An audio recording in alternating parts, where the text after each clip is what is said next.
ನಾವು 27 ವರ್ಷದಿಂದ ಈ ಗಣೇಶೋತ್ಸವನ ಆಚರಿಸ್ತಾ ಇದ್ದೀವಿ.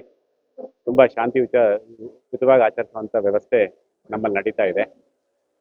ನೌಕರ ವರ್ಗದವರು, ಅಧಿಕಾರಿ ವರ್ಗದವರು, ಗುತ್ತಿಗೆದಾರರು ಹಾಗೂ ಏನಿವತ್ತು ಪಾರ್ಟ್ ಟೈಮ್ ಅಂತ ಕೆಲಸ ಮಾಡ್ತಿದ್ದಾರೆ ಎಲ್ಲರನ್ನೂ ಸೇರಿಸಿ ಎಲ್ಲರನ್ನೂ ಒಟ್ಟಿಗೆ ತಗೊಂಡೋಗಿ ಗಣೇಶೋತ್ಸವನ ಆಚರಿಸ್ತಾ ಇದ್ದೀವಿ. ಅದರಲ್ಲೂ ವಿಶೇಷವಾಗಿ ಈ ಸರಿ ನಮ್ಮ ಏನು ಪವರ್ ಮ್ಯಾನ್ಗಳು ಇವತ್ತು ಇಡೀ ರಾಜ್ಯಕ್ಕೆ ಬೆಳಕು ಕೊಡ್ತಾ ಇದ್ದಾರೆ, ಅವ್ರನ್ನ ಒಂದು ನೆನಪಿಗೋಸ್ಕರ ಜೊತೆಗೆ ಇವತ್ತು ಅಪಘಾತಗಳು ಜಾಸ್ತಿ ಆಗ್ತಾ ಇದೆ.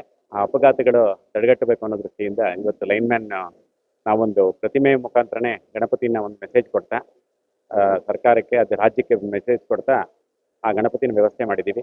ಜೊತೆಗೆ ಏನಪ್ಪಾ ಅಂದರೆ ಎಂಪ್ಲಾಯೀಸ್ಗಳಾಗಲಿ ಅಥವಾ ಯಾರೇ ಆಗಲಿ ಯಾವುದೇ ಥರದ ಗ್ರಾಹಕರಿಗೆ ಎಷ್ಟೇ ಒತ್ತಡ ಹಾಕಿದ್ರೂ ಸಹ ತುಂಬ ಸಮಾಧಾನವಾಗಿ ಏನು ಸೇಫ್ಟಿ ಮೆಜರ್ಸ್ ಇದೆ ಅದನ್ನೆಲ್ಲನೂ ಉಪಯೋಗಿಸ್ಕೊಂಡೇ ಅವರು ಆ ಕಂಪ್ಲೇಂಟ್ಸ್ಗಳನ್ನ ಅಟೆಂಡ್ ಮಾಡಲಿ ಅಂತೇಳಿ ನಾವು ವ್ಯವಸ್ಥೆ ಮಾಡಿದ್ದೀವಿ.